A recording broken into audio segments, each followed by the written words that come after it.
Hello children, मैं आपका CP sir.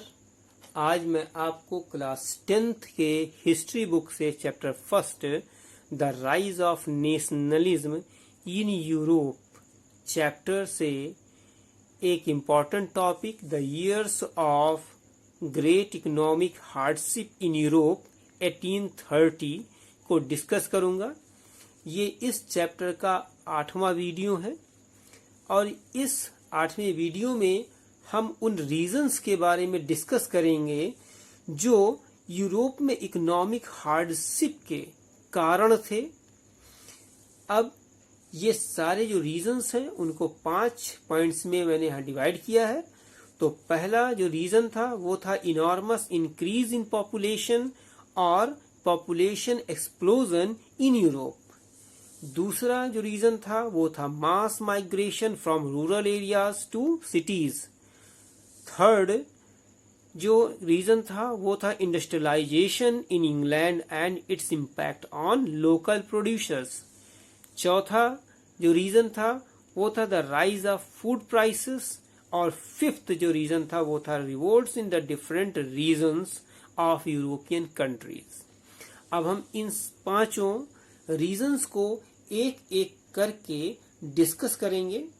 तो जो ईयर 1830 था वो ईयर्स पूरे यूरोप में बहुत बड़े यानी ग्रेट इकोनॉमिक हार्डशिप का ईयर्स था। इस 1830s के ईयर्स में पूरे यूरोप ने बहुत अधिक इकोनॉमिक लॉस यानी कि बहुत अधिक इकोनॉमिक हानि को देखा था। इसके जो पहला रीजन है वो है इनॉर्मस इंक्रीज इन पॉपुलेशन या पॉपुलेशन एक्सप्लोजन इन यूरोप। तो इसका मतलब क्या था कि 19th सेंचुरी के बिल्कुल फर्स्ट हाफ में पूरे यूरोपियन कंट्रीज में जनसंख्या बड़ी तेजी के साथ बढ़ रही थी, जिसने पूरे यूरोप में कई समस्याओं को जन्म दे दिया। इस बढ़ती हुई जनसंख्या के लिए भोजन, रोजगार एवं रहने के लिए स्थान या हम कहें रोटी, कपड़ा और मकान का आसानी से उपलब्ध न होना एक बहुत बड़ी समस्या खड़ी कर रही थी यूरोपियन कंट्रीज में। और ये वो समय था जब 1815 के बाद दोबारा पूरे यूरोपियन कंट्रीज में कंजर्वेटिव रिजीम यानी कि कंजर्वेटिव जो शासन थे वो फिर से लागू हो गया था, या कंजर्वेटिव जो रूलर्स थे वो फिर से रूल करने लगे थे। जैसे कि एग्जांपल लें कि फ्रांस की जो पहले की जो बॉर्बन फैमिली थी उसे फिर से रिस्टैब्लिश कर दिया गया था।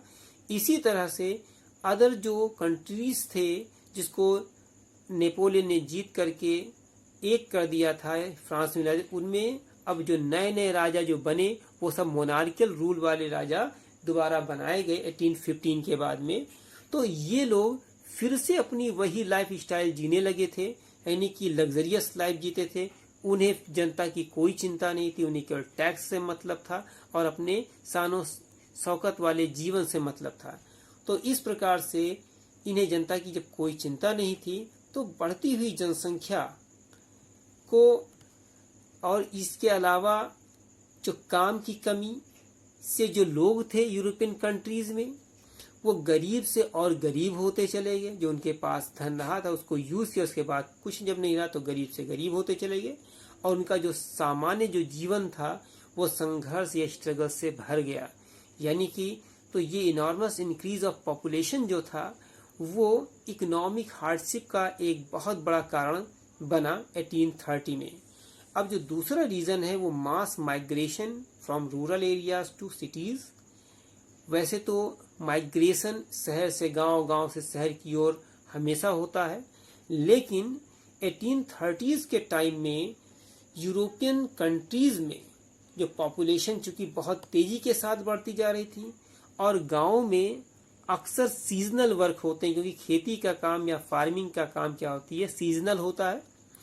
तो लोग सीजन के बाद में यानी कि अनाज को बोने के बाद में फिर काम की तलाश में शहरों में जाते थे। लेकिन जब पॉपुलेशन बड़ी तेजी के साथ बढ़ गई तो लोग अब बड़ी मात्रा में, बड़ी संख्या में, इन लार्ज यानी मास नंबर में अब लोग गांव से शहरों की ओर यानी रूरल एरिया से सिटीज की तरफ माइग्रेट करने लगे। और इस माइग्रेशन ने, जो कि बहुत बड़ी संख्या में हो रहा था लोगों का माइग्रेशन, तो इसने बहुत बड़ी समस्या अब शहरों में खड़ी कर दी। और इसने जो पूरे यूरोपियन जो सिटीज थे वहाँ के इकोनॉमी को बहुत ही अधिक इसने प्रभावित कर दिया था। अब जैसे कि शहरों में पहले से ही बहुत सारे रोजगार की कमी हो रही थी, क्योंकि पॉपुलेशन गांव के अलावा शहरों में भी तो बढ़ रही थी, यानी कि शहरों में भी जब पॉपुलेशन बढ़ रही थी तो वहां पर भी रोजगार की समस्या होती। लेकिन जो ये माइग्रेटेड पीपल थे, ये लोग थे, ये जब शहरों में जाके बसने लगे तो उसने बेरोजगारी की समस्या को और अधिक कठिन बना दिया था, हार्ड बना दिया था। और इस तरह से ये जो माइग्रेटेड लोग थे, इनको रहने के लिए भी जगह चाहिए थी। तो पॉज एरिया में तो ये रह नहीं सकते थे, पॉज एरिया में।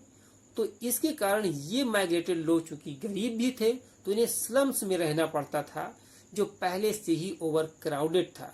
ये स्लम्स जो थे, स्लम्स एरिया, ये गंदगी, बीमारी और गरीबी से भरे पड़े थे। यानी कि यहाँ पर गंदगी, बीमारी व क्या चीज, यानी कि गरीबी का बोलबाला था। तो इस तरह से जो मास माइग्रेशन था वो भी एक बहुत बड़ा कारण बना इकोनॉमिक हार्डशिप का 1830 में। तीसरा जो रीजन था वो था industrialisation in England and its impact on the local producers. यानी कि सबसे पहले इंग्लैंड में ही इंडस्ट्रियलाइजेशन का प्रारंभ हुआ था। तो इंग्लैंड की जो टेक्नोलॉजीज थे या इंग्लैंड का जो मशीन थे या वहाँ की जो प्रोडक्ट थे वो ज़्यादा एडवांस थे अदर कंट्रीज की कंपैरिजन में।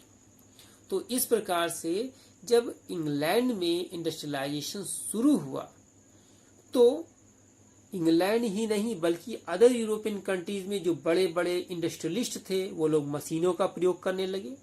और इन मशीनों के प्रयोग के कारण अब इन इंडस्ट्रीज में ह्यूमन लेबर या मजदूरों की जरूरत कम पड़ने लगी। तो ये इंडस्ट्रियलिस्ट जो थे अब ये मजदूरों की कटौती करने लगे। इसने भी बेरोजगारी को बहुत ही अधिक बढ़ा दिया था। इसके बाद में क्या हुआ कि इसके अतिरिक्त इंग्लैंड में जो सस्ता और थोड़ा अच्छे किस्म के जो कपड़े इंपोर्ट होते थे का इंपोर्ट भी होने लगा, क्योंकि इंग्लैंड सबसे एडवांस कंडीशन में था उस समय इस कैटेगरी में यानी इंडस्ट्रियलाइजेशन में। तो इसलिए अब इंग्लैंड से सस्ता और अच्छे किस्म के जो कपड़े आने लगे, टेक्सटाइल्स, इससे जो अदर यूरोपियन कंट्रीज थे वहाँ के लोकल प्रोड्यूसर्स को बहुत अधिक प्रॉब्लम क्रिएट होने लगा उनके लिए। और अब इन लोकल प्रोड्यूसर्स का जो बिजनेस था वो खराब होता जा रहा था दिन प्रतिदिन। और ये लोकल बिजनेसमैन के पास अब जो डिमांड थी पहले उसकी तुलना में अब वो घटती जा रही थी। तो इन इंडस्ट्रीज के बंद होने की कगार पे आने के कारण जो लोग इन इंडस्ट्रीज से जुड़े थे वो भी अब बेरोजगारी की समस्या का सामना करने लगे। तो इस तरह से जो इंग्लैंड का इंडस्ट्रियलाइजेशन था या वहाँ के जो प्रोडक्ट थे उसने भी अदर यूरोपियन कंट्रीज में इकोनॉमिक हार्डशिप में बहुत बड़ा योगदान दिया, यानी कि बहुत अधिक समस्याएं खड़ा करने का एक ये भी कारण था। इसके बाद हम चौथे रीजन पे आते हैं। जो चौथा रीजन था वो था the rise of food prices. यानी कि ये जो ईयर था 1830s का, ये एक ऐसा ईयर था जब फूड के प्राइसेस बढ़ रहे थे पूरे यूरोपियन कंट्रीज में। तो इसका एक कारण क्या था? पहला कारण तो जनसंख्या की वृद्धि यानी कि जो पॉपुलेशन में इंक्रीजमेंट होना था। और दूसरी क्या थी? दूसरा कारण था कि जो यहाँ पर इन यूरोपियन कंट्रीज में फूड जो या क्रॉप्स जो थे वो भी बहुत बुरा था। यानी कि उस साल बैड हार्वेस्ट हुआ था, यानी कि बहुत खराब फसल हुई थी। और इस प्रकार से जो प्रोडक्ट था वो कम हो गया था, यानी कि उत्पादन कम हुआ था, और demand due to increasing population वो भी इंक्रीज हो रही थी, डिमांड बढ़ रही थी, लेकिन क्या था, जो उत्पादन था वो कम हो गया था।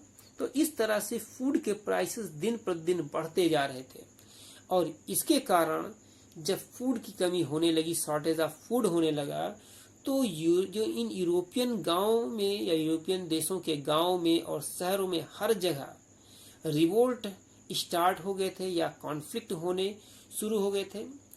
इससे पूरे यूरोपियन कंट्रीज की जो इकोनॉमी थी वो और भी बद से बदतर होती चली गई, यानी कि बुरे से बुरा होता चला गया।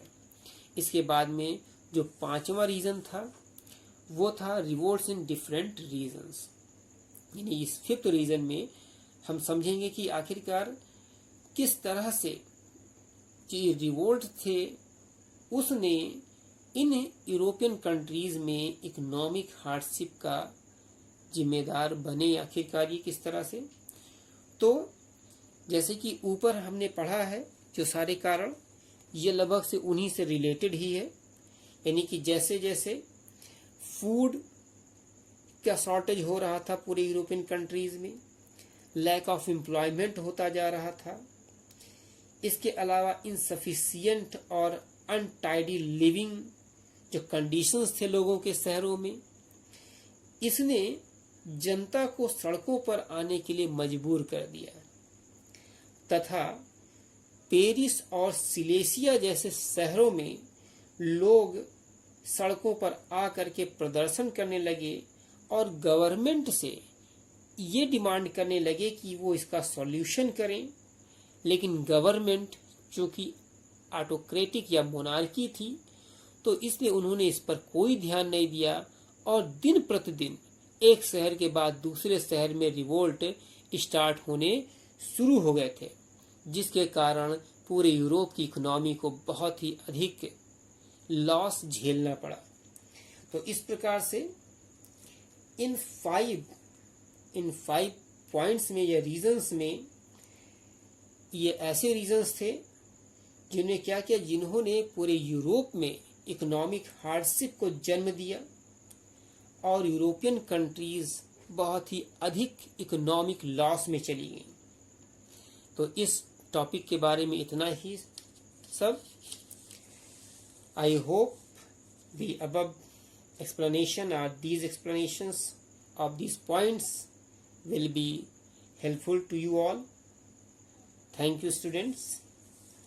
लेकिन एक बात और कि इस वीडियो को लाइक, शेयर और सब्सक्राइब करना ना भूलिएगा। Once again, thank you.